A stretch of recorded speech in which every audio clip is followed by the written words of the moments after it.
Listo, podemos iniciar. Ok, si quieren, comenzamos. Bueno, bienvenidos a la tercera jornada de conferencias y talleres Mujeres Científicas Mexicanas 2024. El día de hoy tendremos una sesión de dos ponencias. Empezaremos con Karen Villanueva de Luna. Ella nos va a hablar, bueno, voy a leer un poco de su semblanza. Eh, Karen es estudiante de Ingeniería Biónica en el Instituto Politécnico Nacional.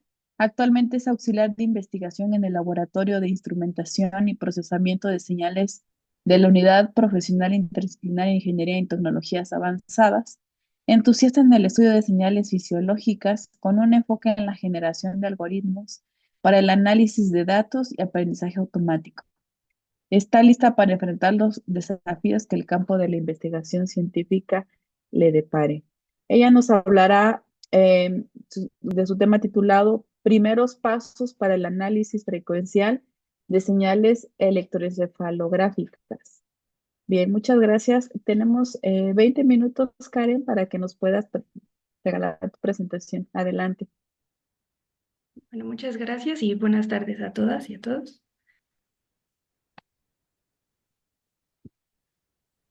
¿Me pueden confirmar si se ve la presentación?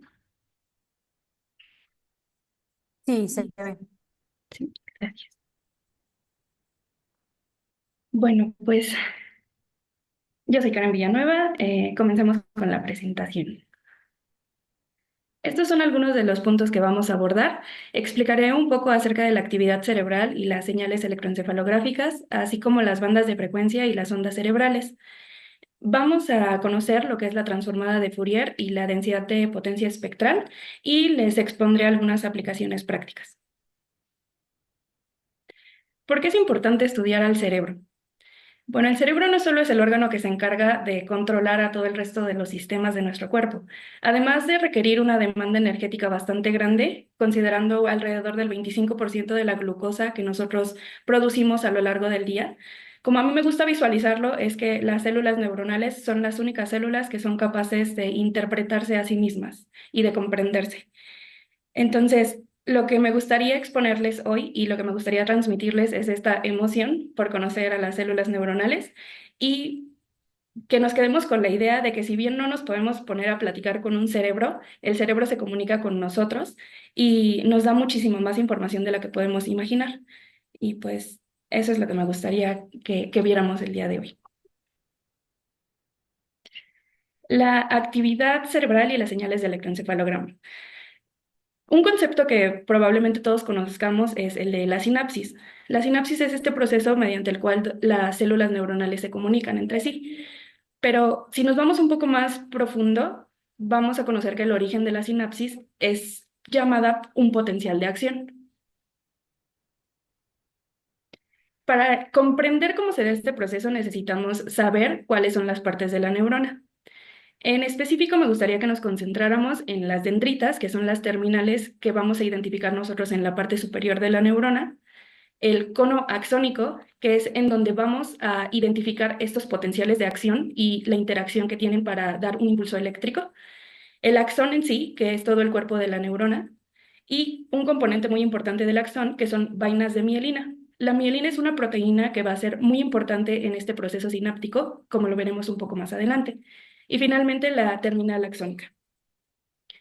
La sinapsis en sí es un intercambio de información que se da esencialmente de forma eléctrica y química.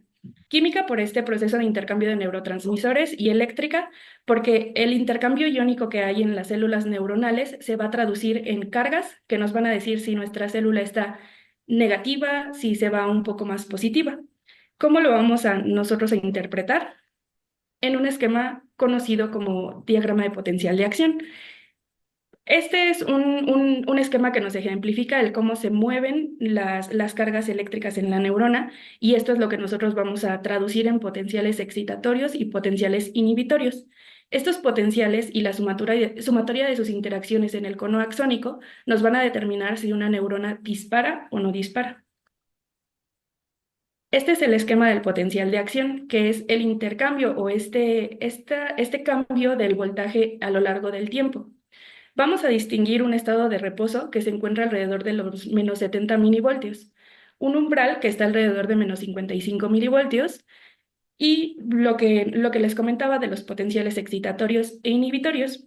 Los potenciales excitatorios son aquellos que nos van a permitir acercarnos a nuestro umbral o irnos cada vez a un voltaje más positivo. Por el contrario, los potenciales inhibitorios son aquellos que nos regresan a nuestro estado de reposo, como lo podemos notar en esta parte de la gráfica. Si en la sumatoria de estos potenciales nosotros conseguimos llegar al umbral, que son los menos 55 milivoltios, se va a transmitir esta información eléctrica o se va a dar un disparo, como lo conocemos. Posteriormente a esta interacción, volvemos al estado de reposo. Yo siempre he pensado que una imagen habla más que 1000 palabras, entonces les traigo una animación de cómo se ve un impulso eléctrico a lo largo del el cuerpo de nuestra neurona. Y aquí ya hace la importancia de las vainas de mielina. Nuestras vainas de mielina lo que nos permiten es lograr que nuestro impulso nervioso llegue hasta las terminales de nuestra neurona. Si no tuviéramos estas vainas de mielina, sería muy poco probable que el impulso eléctrico lograra llegar a través de toda nuestra neurona.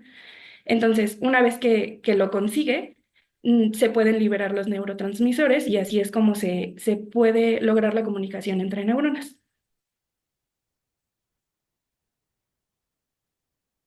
Ahora bien, por sí mismo, una sola neurona, sí hay un intercambio de información, pero lo que realmente hace que nuestro cerebro se active son las regiones cerebrales, que nosotros identificamos como conjuntos de neuronas que ante determinadas actividades se activan.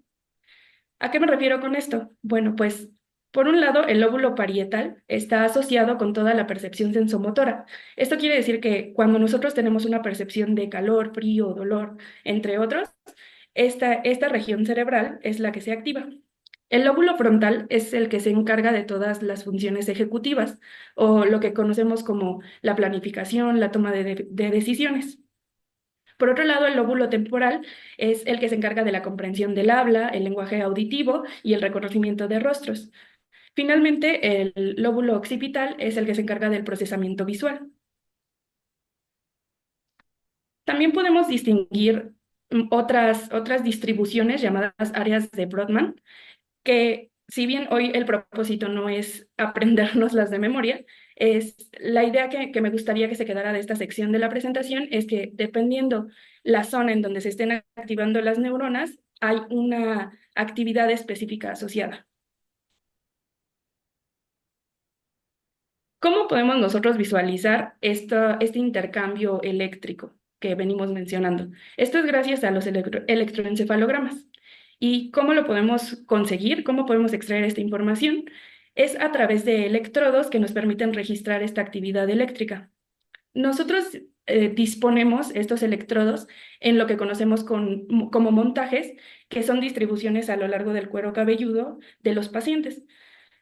La distribución se da desde el Nison hasta el Inion y se da en proporciones porcentuales que nos permiten localizar regiones del cerebro, donde las letras nos permiten asociar los lóbulos de nuestro cerebro. La numeración que aparece como subíndices en números pares se refiere a toda la zona derecha de nuestro cerebro y en números nones a la zona izquierda. Y los electrodos tienen como característica estar creados con materiales que nos permitan transmitir transmitir esta información eléctrica más fácilmente o que sean buenos conductores, como puede ser el oro, y pues algo así se ven nuestros electrodos. Una vez que nosotros disponemos los electrodos en el cuero cabelludo, los electroencefalogramas, como los vamos a definir el día de hoy, van a ser amplificadores. Van a ser circuitos eléctricos que nos permitan extraer las señales desde nuestro exterior, que sería el montaje de nuestros cables, de nuestro electro en sí, para poder amplificar las señales y a su vez almacenar los datos para poder después mostrarlas en pantallas como lo veríamos en un hospital. Además de mostrarlo, nosotros podemos almacenarlo para posteriormente procesarlo. En este procesamiento de señales, nosotros podemos extraer características que nos van a dar información al respecto de los datos. Ahora sí, hablemos de lo que son las bandas de frecuencia y las ondas cerebrales. Vamos a pensarlo como la forma en que el cerebro habla con nosotros. Por sí mismo, un electroencefalograma se puede ver más o menos como la imagen de la parte superior, pero para poder entender qué está pasando necesitamos conocer lo que es una onda pura. Entonces, vamos a mencionar sobre todo dos conceptos que van a ser muy importantes. La amplitud va a ser el valor máximo a partir de nuestro cero hasta la parte superior de nuestra onda. Y la frecuencia es la cantidad de ciclos por segundo que da nuestra señal.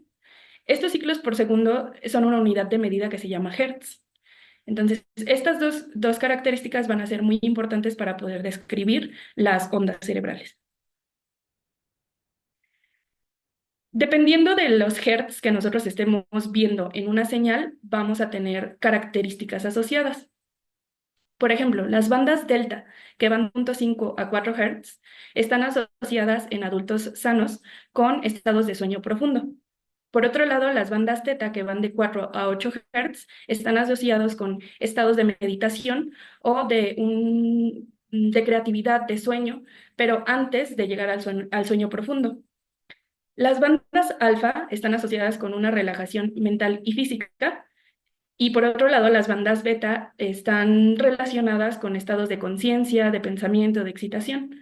Finalmente, las bandas gamma, que van de 32 a 100 Hz, están asociadas con procesos cognitivos que requieren mucha atención y procesos de resolución de problemas.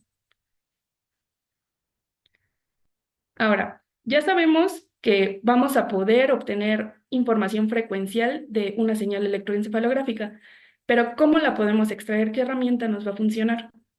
Bueno, pues hay una poderosísima herramienta que se llama transformada de Fourier, que nos permite pasar del dominio del tiempo, que en nuestro caso sería la señal electroencefalográfica, al dominio de la frecuencia, para hacer un análisis un poco más digerible. Vamos a pensarlo como que a nosotros nos dan una sopa de verduras y nos dicen que quieren saber cuáles son los componentes que hay ahí adentro. Nosotros diríamos, bueno, tantos gramos de jitomate, tantos gramos tal vez de brócoli, tantos gramos de zanahoria, y lo que nosotros estamos haciendo es regresar a la parte esencial de nuestro componente complejo. En nuestro caso, nuestro componente complejo o la sopa de la que queremos saber los ingredientes y las proporciones es nuestra señal compleja. Entonces, nuestros ingredientes van a ser los componentes más simples, que van a ser ondas sinusoidales, de los cuales, como mencionamos anteriormente, nos vamos a concentrar en la amplitud y la frecuencia. Para poder pasar de un diagrama en el dominio del tiempo a un diagrama en el dominio de la frecuencia, lo que nosotros vamos a localizar son las componentes sinusoidales que nos permiten generar la serie temporal compleja, y lo vamos a localizar en su eje en frecuencia, graficando la amplitud de la señal. ¿A qué me refiero con esto? Aquí tenemos dos ejemplos bastante sencillos. En una señal sinusoidal pura, lo que nosotros esperaríamos ver es una única gráfica, una única barrita, vamos a llamarla así, en el dominio de la frecuencia, porque únicamente tenemos una frecuencia que compone a esta señal. Entonces, en este caso, nuestra amplitud es de una unidad, por lo que para pasarlo al dominio de la frecuencia vamos a graficar este 1 de amplitud en la frecuencia asociada. En este caso tenemos una señal sinusoidal de 50 Hz con una amplitud de 1. Conforme nuestras señales se van haciendo cada vez más complejas, vamos a poder describirlo de manera similar, pero lo podemos decir de esta forma. Esta señal que tenemos en la parte izquierda la podríamos describir como una señal que se puede reconstruir a través de la sumatoria de una señal sinusoidal a 1 Hz con una amplitud de 30 unidades, más una señal sinusoidal a 2 Hz con una amplitud de 15 unidades, y así sucesivamente. Entonces, si nosotros quisiéramos regresar al dominio del tiempo, La transformada inversa de Fourier nos permitiría partir de esta parte de nuestro esquema hacia atrás. Es por esto que es tan importante esta herramienta. Ahora, la densidad espectral de potencia nos devuelve lo que conocemos como un espectrograma que nos da la información de la energía promedio de nuestra señal. ¿Qué relación tiene con la transformada de Fourier? La vamos a ver justo en la siguiente diapositiva y me gustaría mencionar que nosotros lo vamos a abordar por el método de Welch. En este método vamos a distinguir 5 pasos. El primer paso va a ser tener nuestra señal a analizar lista. El segundo paso va a ser la segmentación. La segmentación se va a dar de acuerdo a las necesidades de la investigación, pero suponiendo, por ejemplo, que nosotros tenemos una señal con unidades de milisegundos y nosotros queremos segmentos tal vez de 100 milisegundos, nuestro primer segmento iría de 0 a 100, el segundo de 100 a 200, el tercero de 200 a 300 y así sucesivamente. Pero los segmentos también se pueden hacer con porcentajes de traslape. ¿A qué me refiero con esto? Si yo tuviera un traslape del 50% y yo quisiera seguir manteniendo 100 milisegundos por segmento, mi primer segmento sería de 0 al 100, pero el segundo iría de 50 a 150. Así seguiría manteniendo los 100 milisegundos que requiero, pero tendría este porcentaje de traslape que les mencionaba. Después se aplican ventanas. Las ventanas son funciones que nos permiten que en los segmentos que tenemos, como se puede observar a las orillas de los mismos, después de aplicar estas ventanas, estas orillas se alisan y esto se traduce al final del proceso en un espectrograma más limpio. Una vez que tenemos nuestros segmentos con las ventanas aplicadas, implementamos la transformada de Fourier. Y finalmente, de cada uno de las transformadas de Fourier que obtuvimos, los vamos a promediar. Y estos son los espectrogramas resultantes. Ahora bien, ¿qué información extraemos de ahí? Sabemos que es la energía promedio. Por lo tanto, el área bajo la curva de determinado rango de frecuencias nos va a decir la energía asociada a esa banda de frecuencias. Entonces, a partir de esta premisa, nosotros podemos hacer análisis con distintos propósitos. Por ejemplo, podríamos estar interesados en saber cuál es el aporte de 1 Hz por cada banda de frecuencia. Por lo que, si, por ejemplo, yo tengo 4 Hz en la banda alfa y yo quiero saber cuál es el aporte de un solo Hz en esta banda, dividiría el valor de la energía que tengo entre 4 y así lo puedo hacer con todos los valores que obtenga. También podemos obtener el espectrograma total o esta área bajo la curva de todo mi espectrograma y podemos hacer asociaciones o sacar razones de los valores que tenemos. Finalmente, estos valores obtenidos, nosotros podemos graficarlos para hacer de una manera mucho más digerible la información. Lo podemos graficar en mapas topográficos de energía, como lo podemos observar en esta imagen. Los mapas topográficos de energía nos permiten localizar los electrodos como lo veríamos en un paciente, como si estuviéramos visualizando su cabeza desde la parte superior. Localizamos a través de coordenadas nuestras posiciones de los electrodos y a través de un mallado asignamos un valor de nivel de energía a cada uno. Y esto a través de códigos de color, como en este caso que las tonalidades más frías son valores más bajos y las tonalidades cálidas son valores más altos, nos permite interpretar de una manera más intuitiva la información. Entonces, en estos mapas donde nosotros podemos visualizar el color rojo más intenso es en donde hay más energía asociada. Estos mapas también nos permiten generar simulaciones que, dependiendo de nuestro propósito, tal vez podríamos analizar el cambio de estas energías a lo largo del tiempo, y esto en el área clínica es de mucha utilidad. Ahora sí, veamos algunas aplicaciones de lo que abordamos anteriormente. Un ejemplo muy clásico es el análisis del sueño. El sueño es muy importante para nuestro cerebro porque es el momento en el que se deshace de ciertas toxinas que requiere para que su funcionamiento siempre sea el adecuado. Entonces, para poder tener una buena calidad del sueño, lo que buscamos es llegar a fase REM. Y a través de análisis frecuenciales y del análisis de los espectrogramas, podemos saber si sí llegamos a esa fase o no llegamos a esa fase. Perdón, Karen, te quedan 3 minutitos. Sí, Ujú. gracias. Otro ejemplo es el estudio de trastornos neurológicos, donde podemos aplicar los mapas topográficos de energía que mencioné anteriormente y también se pueden hacer análisis entre cada uno de los electrodos. Podemos estudiar padecimientos como la depresión, la ansiedad, entre otros.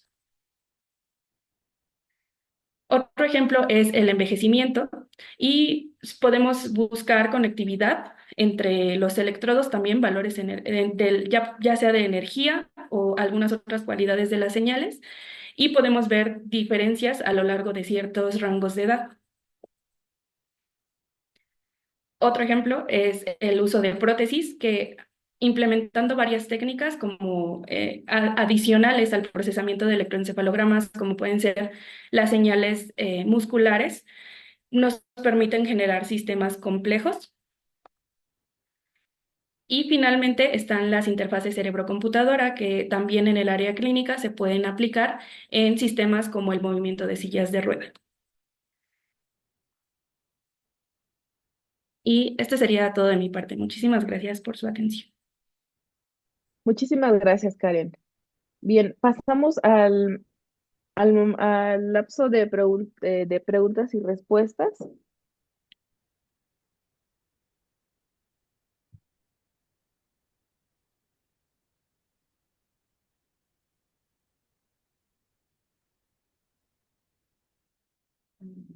Yo tengo una pregunta. Adriana. Ujú. Sí. Felicidades, Karen. Excelente, excelente tema. Muy impactante, tecnológicamente relevante. La pregunta es en cuanto a a las aplicaciones de este trabajo en personas que tienen problemas como TDA, Asperger, o sea, ahorita que tenemos más visible, bueno, es más visible la inclusión de estas personas.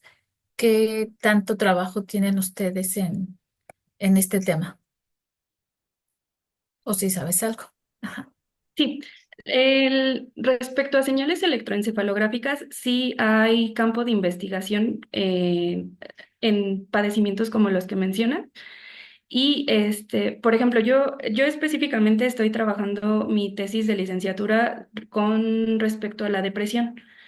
Entonces, lo que se busca en ese tipo de padecimientos es extraer características no solo respecto a la energía, como lo expuse el día de hoy, sino también mm, tal vez en duración. Normalmente se aplican estímulos para hacer estas pruebas. Entonces, en personas sanas se esperaría cierta respuesta al estímulo y el estudio de estas diferencias al momento de aplicarlo en personas con determinados padecimientos es lo que nos da información que nosotros podemos analizar. Entonces, es básicamente esto, no solo se extrae la energía, sino también se extraen características tal vez de la duración de un estímulo, de la respuesta, el qué tan amplio fue el registro de la actividad, etcétera. Gracias. Gracias, Adriana. ¿Alguien más? ¿No? ¿Puedo preguntar? Felicidades, súper interesante a mí, en lo particular me apasionan las neurociencias. La otra vez leía eh, de que justamente ahora utilizan este tipo de frecuencias o de herramientas para revertir, ¿no? Por ejemplo, ahora, no sé, con atletas de alto rendimiento que pueden tener una depresión, pueden tener algún tipo de cuestión, de a lo mejor que están presionados, estrés, entonces utilizan frecuencias precisamente como para ahora revertir ese tipo de fenómenos, ¿no? Em, Tú, por un lado, entiendo que estás como caracterizando a través en este caso, de Fourier, ¿no? Cómo, pues, cómo es que se comportan en este caso, estas ondas a través de estas curvas, ¿no? Eh, no sé si has pensado justamente en ahora, bueno, quizás es otra tesis, sería la segunda parte, quizás tu posgrado, ¿no? En esta parte que te comento de esta reversión a esos posibles fenómenos, esa es como mi primera pregunta. Y mi segunda pregunta, aparte de Fourier, ¿has pensado en algunas otras metodologías matemáticas que te pudieran llegar a caracterizarlo como a lo mejor los fractales en la geometría fractal, por ejemplo, del análisis fractal, precisamente para poder pues analizar ese tipo de ventanas? Este, o no sé si alguna otra metodología. Gracias. Sí, bueno, respecto a la primera pregunta, yo hasta el momento ya he trabajado este tipo de sistemas para crear herramientas para los profesionales de salud que puedan interpretar los esquemas que yo genero. No desconozco la verdad aplicaciones para revertir efectos, porque si honestamente sí desconozco si haya como alguna aplicación de lo que expuse, pero para revertir los efectos no desconozco. Y respecto a o- me dijiste otra herramienta, ¿no? Los fractales, Ajá. sí he escuchado de la implementación de esa herramienta. Yo en lo particular he trabajado con entropía muestral, que la información que nos da es qué tan predecible es una señal. Entonces, un valor bajo de entropía nos dice que la señal es muy predecible. Por ejemplo, si nosotros implementáramos entropía muestral a una señal sinusoidal, nos daría un valor muy bajo porque es constante. Si nosotros lo implementamos una señal cada vez más compleja, tendríamos un valor de entropía elevadísimo. Entonces, sí, hay muchas más herramientas que nos permiten caracterizar a las señales y sí he escuchado que han implementado los fractales también en otros estudios. Ujú. Sí, sobre todo cuando hablabas de achatar las curvas, el ruido, ese ruido, justamente nos utiliza en los fractales. Ok, muchísimas gracias. Por ahí también tenemos otras tres participaciones. Blanca.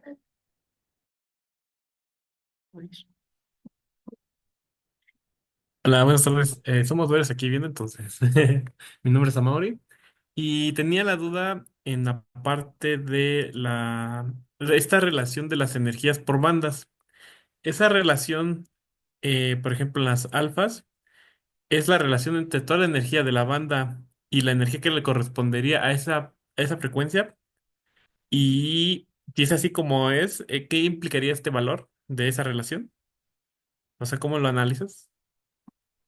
Sí, por ejemplo, si yo tengo los 4 Hz en mi banda alfa, si yo divido mi valor de energía entre 4, lo que yo estoy analizando, lo que yo estoy obteniendo es el aporte de un solo Hz de mi banda a la energía que tengo en toda mi banda. Esa es la relación que se obtiene en esta razón. O sea, Y ¿no consideras la energía que calculas originalmente entonces? no, la normalizas primero porque, por Ujú. ejemplo, la banda beta tiene más hertz que la banda alfa. Entonces, si tú hicieras una relación directa, sería desproporcionada, Ah, ok. porque Entonces la tendrías, intención es comparar bandas. así es. O sea, lo Ah, que tú ok. quieres saber es el aporte de cada hertz en cada banda para poder asociarlos. O bueno, sí hacer Oh, un análisis uno a uno, porque si tú compararas un valor beta que es muchísimo más grande que alfa, no necesariamente quiere decir que el aporte energético de esa banda sea mayor, porque depende de la cantidad de hertz que tienes en ella. ok, sí.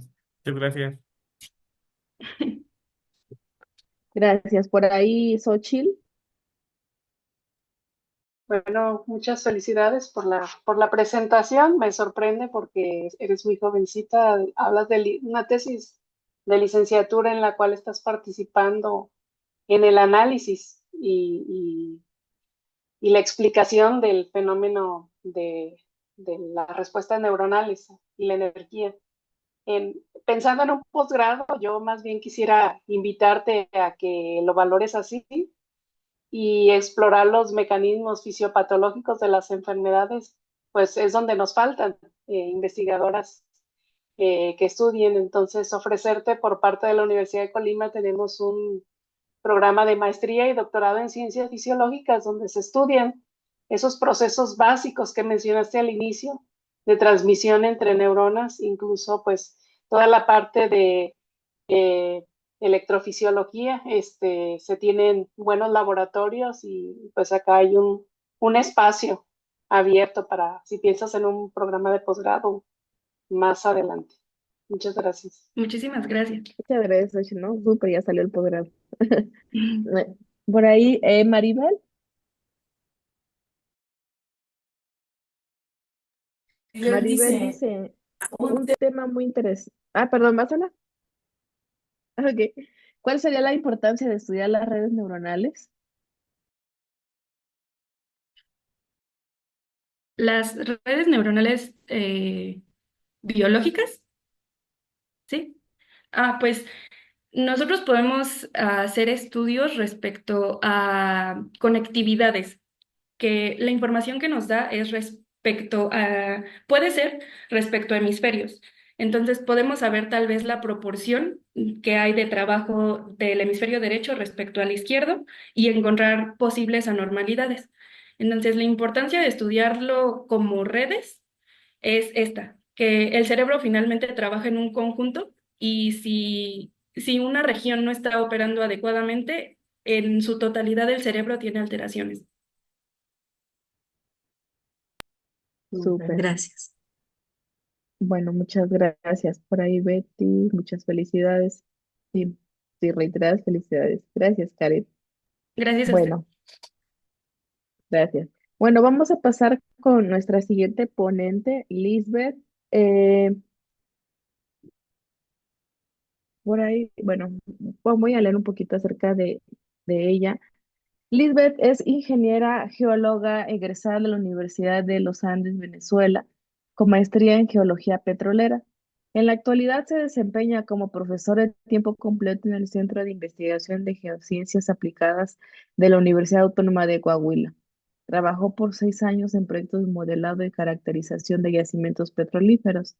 Cuenta con más de 8 años dedicados a la docencia, asesorías, dirección y codirección en trabajos de grado, desarrollo e impartición de diferentes asignaturas de maestría, así como participación en diversos proyectos.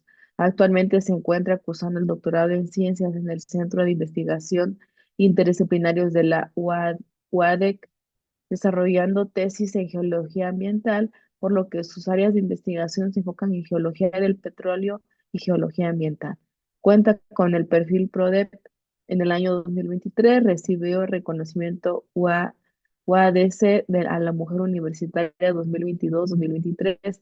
Forma parte de organización para, bueno, justamente la OWSD, la Red Universitaria de Investigación con Perspectiva de Género, RUNIPEC, UADEC, de la Federación Mexicana de Universitarias, FEMU, y del Sistema Estatal de Investigadores del Estado de Coahuila. Lisbeth es miembro activa de Geolatinas, actualmente asignada como parte del Comité Ejecutivo de Iniciativas el periodo 2023-2025. Bueno, yo tengo tu presentación, entonces yo voy a presentar, tú me vas indicando, ¿sale? Gracias por la presentación. Gracias a ti. ¿Me dicen si ven? Perfecto. Sí, Bueno, buenas tardes. Bueno, gracias por la presentación, gracias por estos espacios. Siguiente. Em, Mi proyecto, o bueno, la presentación que les voy a mostrar en la tarde de hoy es divulgación de las geociencias con perspectiva de género e infancia. Es un proyecto que está en desarrollo y bueno, parte de ir mostrando estos avances es también buscar colaboración para darle continuidad a esta actividad. Siguiente, por favor.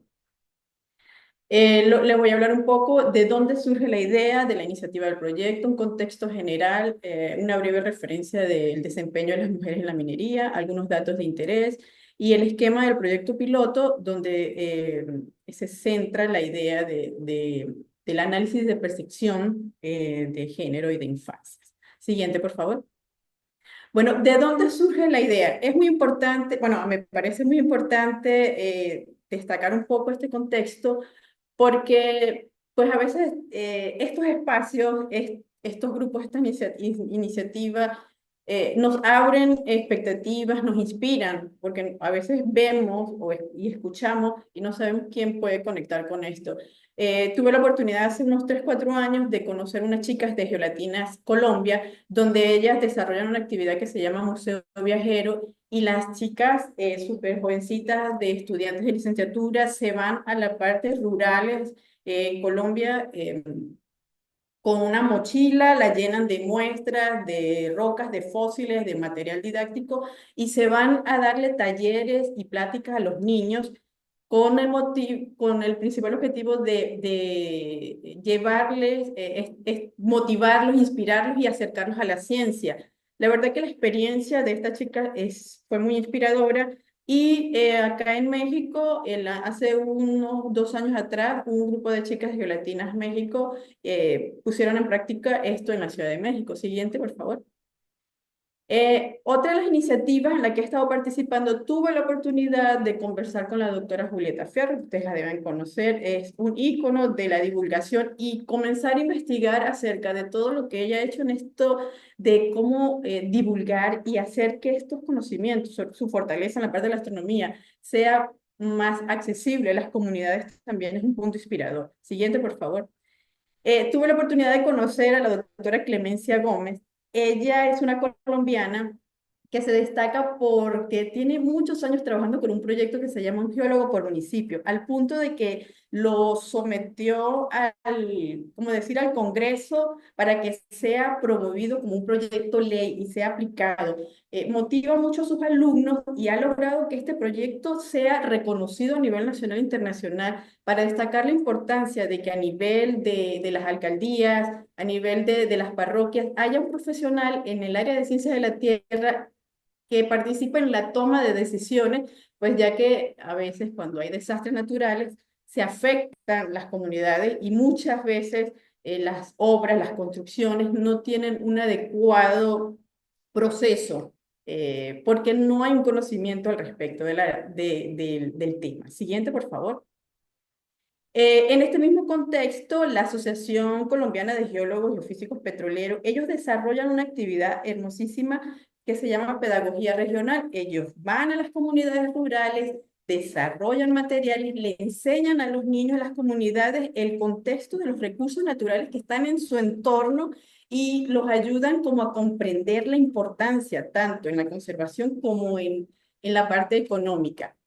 Siguiente. Y por último, yo actualmente vivo en la región carbonífera del estado de Coahuila, en México, y aquí destaca una comunidad donde la principal actividad es la minería. Entonces, cobra mucho interés de que los niños, los jóvenes desde temprana edad comprendan la importancia de este sector, tanto como una fuente de empleo, como un campo, una fuente donde puedan transformar la economía, la sostenibilidad de la región, pero también aspectos en la parte de seguridad. Surge la inquietud al conocer las comunidades rurales, sobre todo donde se desarrolla la actividad minera, donde con llevarles el impartir el conocimiento de que no solo la actividad minera se va a limitar en la parte del trabajo físico, en la parte del minero, de la obra, sino que ellos tienen la oportunidad de ampliar la visión, involucrarse dentro de este mismo contexto, pero en roles profesionales, en la parte de ingeniería, en la parte de planeación, en la parte de seguridad. Pero también es importante, o ha surgido, conversando con las comunidades, destacar y resaltar el valor que tienen las mujeres, ya que además de ser amas de casa, cuidadoras, de cocinar, ellas desempeñan un papel fundamental en la sociedad y pueden participar en la toma de decisiones y en el desarrollo sostenible de las comunidades. Siguiente, por favor. Ajá, siguiente. Entonces, un contexto amplio, podemos decir que la divulgación de la ciencia en general consiste en mantener una comunicación entre la ciencia y la sociedad, llegando a impartir positivamente, sobre todo en las comunidades infantiles, permitiendo desarrollar habilidades educativas y aportando en las capacidades de desarrollo personal y académico. Siguiente, por favor. Hablar de ciencias de la Tierra, que es el campo que me compete, implica una visión multidisciplinaria, ya que integra conceptos y conocimientos de geología, de minería, de geofísica, de geoquímica, de biología, educación ambiental. Entonces, es fundamental que desde los primeros años los niños en edad escolar, los niños y niñas, conozcan la importancia del buen uso de los recursos, además comprendan que el destino del planeta está en manos de la humanidad y que bajo ciertos conceptos ellos pueden ser conscientes de el aspecto de la protección y la conservación del medio ambiente. Siguiente, por favor. Entonces, la educación en las geociencias es esencial. Consideramos que es esencial, especialmente en comunidades donde la actividad minera es, digamos que es la principal actividad económica. En este contexto aporta una oportunidad a que la sociedad, la población esté informada sobre los recursos geológicos y les permite o les facilita tomar decisiones acertadas en cuanto a aprovechamiento sostenible, en cuanto a aspectos de seguridad. Ya vemos que entornos mineros pues siempre están rodeados de noticias de tragedias, en muchos casos por no contar con buenos implementos o buenas técnicas de seguridad. Y entre otros aspectos pueden incluso llegar a anticipar y mitigar riesgos naturales. Siguiente, por favor. En este mismo orden de ideas, pues bueno, la minería es parte fundamental en la historia de México, es esencial en su presente y podemos decir que es indispensable en su futuro. Particularmente la historia del estado de Coahuila se ha ido desarrollando, se ha forjado de la mano de la actividad minera. Entonces encontramos registros de los años 1570, o sea que es algo que ha permanecido durante mucho tiempo, por lo cual es importante quizás no cambiar la mentalidad de cero en minería, porque es fundamental para el desarrollo de muchas otras actividades, pero sí ser lo más sostenible y más provechosos y mitigar los daños en el entorno. Siguiente, por favor. En este mismo contexto, hago un paréntesis y hago, bueno, ¿cómo está actualmente el desempeño o la participación de la mujer en la minería? Bueno, la Organización Internacional del Trabajo destaca que la minería es uno de los principales medios de vida de millones de hombres y mujeres en el mundo.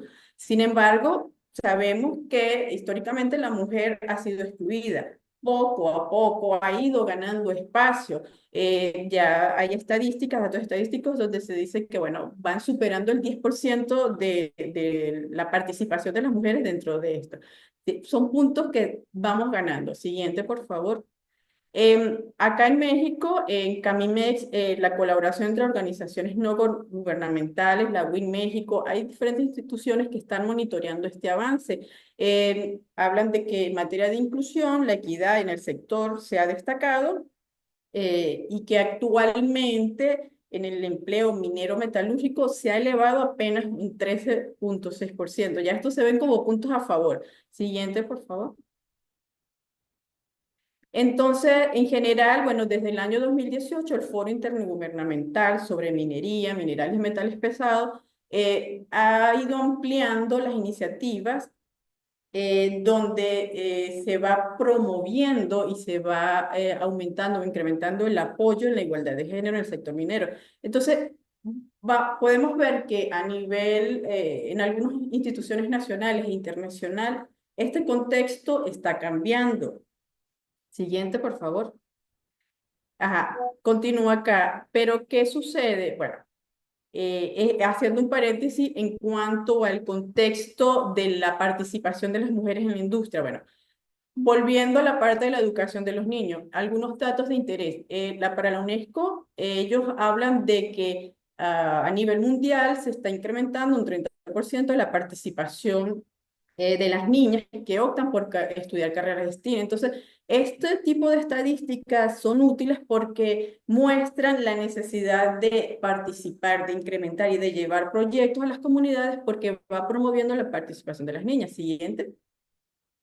Hay otros proyectos, como por ejemplo el de Reino Unido, donde llamado así, Las niñas se interesan en la geociencia, un proyecto que aumenta o busca motivar e incentivar la participación de mujeres jóvenes en la ciencia, siendo un ejemplo de cómo la divulgación con perspectiva de género ejerce un impacto positivo en este contexto. Siguiente, por favor. Hay un proyecto muy activo, muy bonito en Perú, es Explora Lab, donde se enfoca concretamente en la enseñanza de las ciencias naturales y de la geociencia en comunidades rurales. Es un proyecto activo y que la verdad que es muy inspirador. Siguiente, por favor. Otra organización que ya tiene referencias, como les mencioné al inicio, Geolatinas, que además es una organización sin fines de lucro y entre otras cosas motiva, inspira la participación de jóvenes en el contexto de las geociencias. Siguiente, por favor. UNICEF en general mantiene mantiene proyectos y participaciones en proyectos educativos con perspectiva de género, pero digamos que a veces se limitan un poco porque el alcance no es a un contexto muy amplio, sino es muy localizado. Siguiente, por favor. Acá en México está una organización que se llama Planeteando. Ellos una vez al año realizan el Tierra Fest en México. Este evento realmente es muy bonito. Durante el evento los niños tienen la oportunidad de interactuar con científicos, de participar en talleres, y buscan motivar y acercar las nuevas generaciones en un contexto de las ciencias y puntualmente de las ciencias de la Tierra. Entonces, podemos ver que en general hay iniciativas que muestran cómo involucrar a los niños y niñas en actividades científicas desde una edad muy temprana incrementa la motivación, la participación en el campo de la ciencia, pero vemos que es necesario aumentar o incrementar los esfuerzos. Siguiente, por favor. Entonces, ok, vemos que a nivel de contexto nacional e internacional, las mujeres tienen un poco más de participación estadísticamente en el contexto de la minería, que hay algunas organizaciones y proyectos internacionales y nacionales donde se ve la participación. Pero, ¿qué pasa en las comunidades rurales o en las comunidades marginales? Siguiente, por favor. Entonces, en general o en un contexto, podemos ver que algunas comunidades rurales a veces tienen una limitada o incompleta educación en un contexto de ciencias de la tierra. Por muchos aspectos puede ser limitado o restringido recursos didácticos y pedagógicos, o no hay una buena vinculación entre ciertos conceptos y contextos de ciencias de la tierra con las comunidades que les permita comprender la importancia en la vida cotidiana de esto. Y de alguna manera, pues, esto limita a que haya un mayor conocimiento del funcionamiento del planeta y digamos que en general, pues, permite de que no haya una buena organización en la prevención de riesgo ante fenómenos naturales y que no haya una buena comprensión local de las prácticas mineras, por ejemplo, en el caso concreto aquí de la localidad. Siguiente, por favor. El proyecto piloto, del cual la esencia de esta presentación consiste en desarrollar una metodología de intervención con niños del ejido de Santa María en la región carbonífera del estado de Coahuila. Buscamos en general desarrollar un programa educativo centrado en la difusión de las geociencias adaptada al contexto local, desarrollar actividades y juegos lúdicos con temas de ciencia de la tierra, y que los niños realicen actividades de investigación, entrevistando a familiares y amigos sobre la minería local, permitiéndoles conectarse con su herencia. Como parte en general de este proyecto, lo que buscamos es vincular y mantener la esencia de la actividad principal de la localidad. Siguiente, por favor.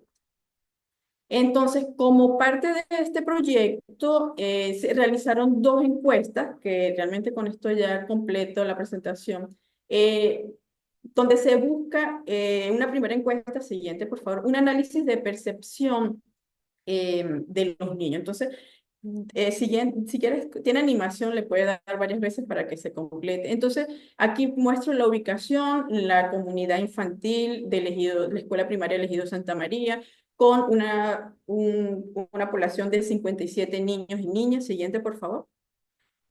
donde el 55% son niños y 45% son niñas, a las cuales le aplicamos dos encuestas para analizar un poco la percepción en este contexto de la divulgación y la necesidad de la divulgación de la geociencia. Siguiente, por favor. Entonces, en esta primera encuesta, primero quisimos ver cuáles eran las principales necesidades para que los niños sientan que sus voces, sus preocupaciones son tomadas en cuenta en cuanto a necesidades de la cotidianidad de su vida. Entonces, la primera pregunta es, ¿qué es lo que más le preocupa de su familia? Siguiente, por favor. Vimos que en general la mayoría o la principal preocupación era un contexto de la familia, del bienestar familiar, destacando la mamá. Ellos les preocupa mucho que cualquier cosa le pueda pasar a su mamá. Entonces, esto refleja una preocupación emocional centrada en el núcleo familiar. Siguiente, por favor. La segunda pregunta es, ¿qué te preocupa de tu escuela? Claramente surgieron dos opciones principales. Siguiente, por favor, que era que no tienen agua. La directora nos comentó de que había mucho problema de agua, a pesar de que tiene un río que pasa por la parte de atrás, pero el agua no es apta para consumo y que no tienen techo para la cancha. Pues aquí tenemos climas extremos, entonces lo sienten como una afección, algo que les afecta directamente. Esta inquietud muestra una clara percepción de condiciones del contexto, del entorno y de los recursos disponibles. Siguiente, por favor. Y la tercera pregunta de esta primera encuesta es, ¿qué te preocupa de tu comunidad? La principal fue el agua.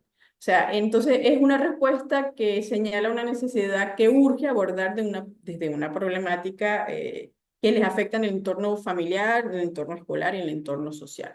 Entonces, siguiente, por favor. En este primer sondeo, si quieres darle 3 veces para que salgan. Ok, muy bien. En este primer sondeo nos permitió identificar el tema que más le llama la atención a los niños en todo su entorno principal. Y a partir de estas preocupaciones ya tenemos bases para desarrollar actividades educativas. Primero enfocan las geociencias, todo el contexto del agua, conservación del agua, cómo se forman y todo lo que tiene que ver con acuíferos. Y además permite que en el desarrollo de estas actividades que los niños aprendan o que los niños sientan que son escuchados y tomados en cuenta. Siguiente, por favor. La segunda encuesta estaba en un contexto de percepción de género. Entonces, acá las preguntas, las respuestas estaban en función de iconos para que no tuvieran que escribir, solamente visualizaran y señalaran lo que ellos más le identificaban en función de relaciones de tareas del hogar y roles profesionales. La primera pregunta es, ¿quién debe limpiar la casa? La pregunta, vemos que las respuestas nos mostraron una percepción entre niños y niñas sobre la distribución de las tareas. En primera opción, todos se fueron a que, bueno, un 16% que las mujeres, pero hay un gran porcentaje donde ya aquí muestran que ambos. Entonces, este primer sondeo o esta primera pregunta nos muestra de que hay una percepción de una distribución más equitativa de los quehaceres de la casa. La siguiente pregunta, que era, cuando enfermas, ¿con quién vas? En un contexto general, pues vimos que las niñas se identificaban con las doctoras y los niños identificaban principalmente con que iban a un doctor. Entonces, en general, aquí hay una percepción un poco más sesgada entre géneros. Siguiente, por favor. La siguiente pregunta es, ¿quién puede ser un científico? Esta pregunta exploramos un poco cómo los niños perciben la posibilidad de que hombres y mujeres participen en la ciencia. Entonces vimos que en general había una idea de que tanto hombres como mujeres pueden ser científicos, quizás viendo que hay un poquito este estereotipo de género, ya que los chicos se centraban más a que los hombres pueden ser científicos, pero o sea, es un poco alentador ver que muchas niñas visualizan a las mujeres como científicas. La siguiente pregunta, ¿quién es un minero? Entonces, es una pregunta que explora la percepción sobre la profesión tradicional o la principal dominada por hombres, sobre todo aquí en una región que es minera. Aquí observamos marcadamente la percepción de que la minería es un campo dominado por hombres, lo que refleja este estereotipo de género en profesiones vinculadas al trabajo físico. Sin embargo, hay una mínima porción que reconoce que las mujeres pudieran ser mineras. Entonces, en general, este sondeo, siguiente por favor, nos da una visión de las ideas que traen los niños en este contexto de percepción. Nos proporciona una visión de este roles de género, tanto en el entorno familiar y profesional. A partir de estos resultados, nos permite a nosotros sentar las bases para desarrollar actividades para promover la equidad de género en diferentes ámbitos y además nos da las bases, nos sirve o nos motiva un poco para diseñar actividades que fomenten reflexiones sobre estereotipos de género, utilizando ejemplos de mujeres científicas y trabajadoras en campo que tradicionalmente son masculinos, como en el caso de la minería. Siguiente, por favor. Bueno, y ya finalmente, estas reflexiones finales como que escribí todo el contexto porque este es un proyecto que está en desarrollo, la verdad que es un proyecto que me encanta, me motiva, y destacar que como docentes enfrentamos grandes desafíos, porque tenemos que buscar la manera de fortalecer la manera dinámica y transversal en la educación desde diferentes áreas del conocimiento científico. En mi caso, como geólogo, quiero tratar de que este conocimiento llegue a otro contexto. Yo trabajo con maestría y me gustaría de que se centrara un poco la idea en los niños, involucrar a los niños en proyectos de investigación con grupos de trabajo multidisciplinarios. Hemos observado a través de los antecedentes que brinda una oportunidad para inspirar y descubrir el asombroso mundo de la ciencia. Entonces, consideramos que quienes hacemos ciencia, concretamente en ciencias de la Tierra, podemos hacer una contribución significativa en este tipo de debates e incorporar el enfoque de infancia y de género en las aulas. Siguiente, por favor. Este proyecto piloto es una herramienta para introducir a los niños de comunidades rurales, concretamente, en el fascinante mundo de la geociencia, tratando de derribar barreras de género y ampliando una visión de futuro. Además, que ellos tengan un contexto de cómo la ciencia puede ser una herramienta poderosa para cambiar en su comunidad, porque ya cuando uno tiene el acercamiento con la comunidad y ve en el contexto en el que vive o las diferentes situaciones que han acaecido por malos manejos de seguridad o por desconocimiento, entonces dice, bueno, quizás con una persona que siente las bases del conocimiento ya eso es ganancia. Y siguiente, por favor. Y bueno, ya por último, podemos decir que en general la divulgación de las geociencias puede tener un impacto positivo en niñas y niños, en comunidades vulnerables, en comunidades rurales. A través de programas de divulgación de geociencias con enfoque de género, podemos generar oportunidades para que los niños en las comunidades rurales vean la ciencia como un camino de crecimiento.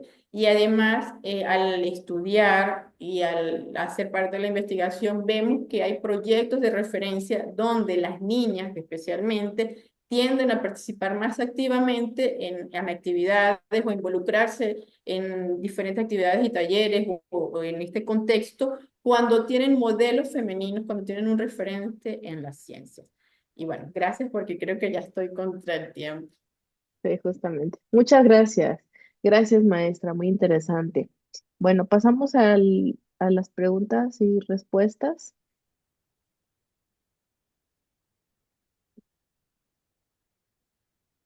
Mm,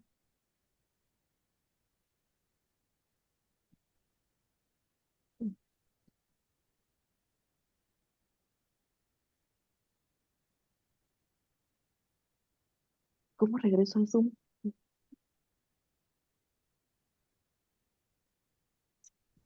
Aquí está. Ah, ok, perfecto. Ahorita me encontraba eso. Bueno, Xochitl, interesante, importante la actividad de divulgación con niñas y niños. Ujú, gracias, Xochitl. ¿Alguien más?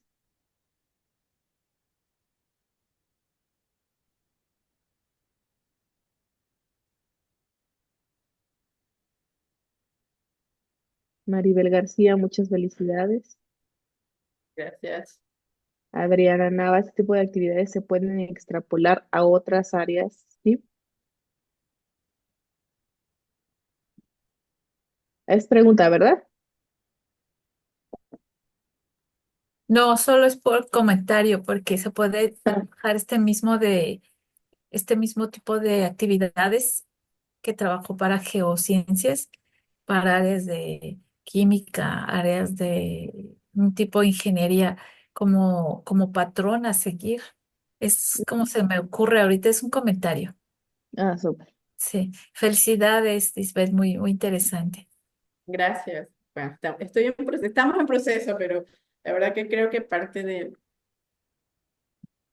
que se vaya consolidando y de ir continuando, pues también avanzarle o hacerle promoción para también ir encontrando colaboraciones. Sí, Gracias, también. Xochitl, por Gracias. También Xochitl, por ahí nos comparte un libro que de la Universidad de Colima y que es de divulgación y conocimiento de los volcanes.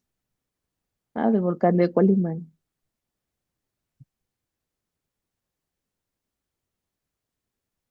La Beatriz. Beatriz. Una Ajá, pre- Bueno, le respondo a Beatriz. sí, claro. ¿Cómo Dice, medir el impacto de bueno, este proyecto? una de las opciones más básicas para medir el impacto del proyecto es con las encuestas. Aplicando encuestas al inicio y al final de cada actividad. De hecho, no coloqué nada aquí porque, bueno, es otra etapa. Ya hemos hecho algunas actividades con los niños, juegos y actividades donde ellos, de laboratorio, pues que les emociona mucho. Entonces, una manera es, cada vez que vamos a la escuela, llevamos una pequeña encuesta, preguntas bien sencillas, y los vamos guardando, vamos haciendo nuestra base de datos.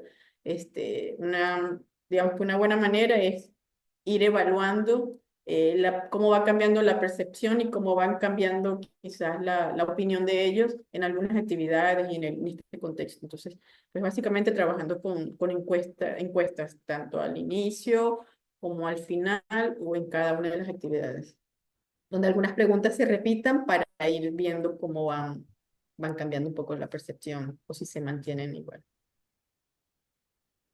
¿Alguien más?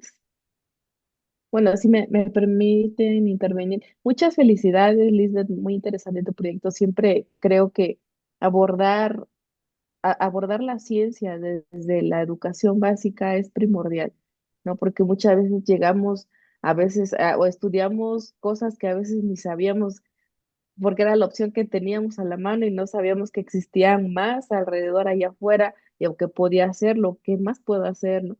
Más allá de pensar en qué sigue, para qué voy a estudiar, ¿no? O como por qué, cuál es el objetivo, yo creo que te da la oportunidad de ir abriéndote un panorama muy distinto desde una edad pues que estás muy receptivo de precisamente recibir ese conocimiento. Entonces, creo que se me hace muy, muy, muy interesante, ¿no? Y bueno, pues nada, felicitarte por la labor. Y yo creo que refiriendo a esa parte del impacto, no sé si exista algún tipo de iniciativa por parte de CONACYT o algún organismo que pudiese generar más impacto, o sea, como un global, ¿no? Y tener como diferentes micros y que todo eso lo lleven hacia, o sea, como para que el esfuerzo, para no hacer esfuerzos aislados y que sume, ¿no? Y que sume, y así como ahorita lo enfocas a ciencias de la Tierra, pues igual, ¿no? Cada quien con diferentes campos, pero con un impacto masivo. No sé si exista, lo desconozco, no sé si tú conoces, pero yo creo que sería buenísimo para hacerlo todavía más, pues más impactante, ¿no?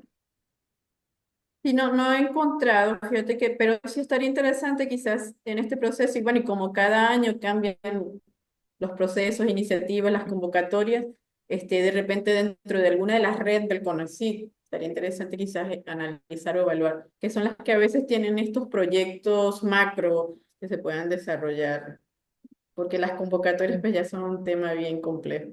Pero estaría interesante visualizar y quizás integrar con otras disciplinas o a lo mejor haya otra persona en otras disciplinas, otras personas que estén haciendo algo similar y podamos empezar a hacer una base sólida para tratar de ir llevando esto a las comunidades.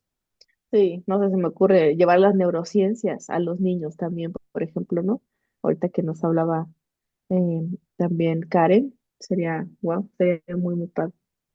Pero bueno, pues si no hay más intervenciones, Ah, Rodrigo, felicidades por promover.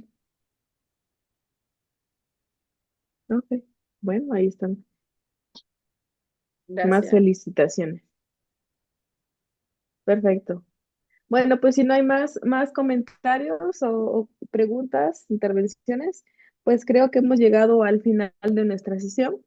Felicitarlas, agradecer a todas por su asistencia a esta jornada, que para mí en lo particular fue muy fructífera.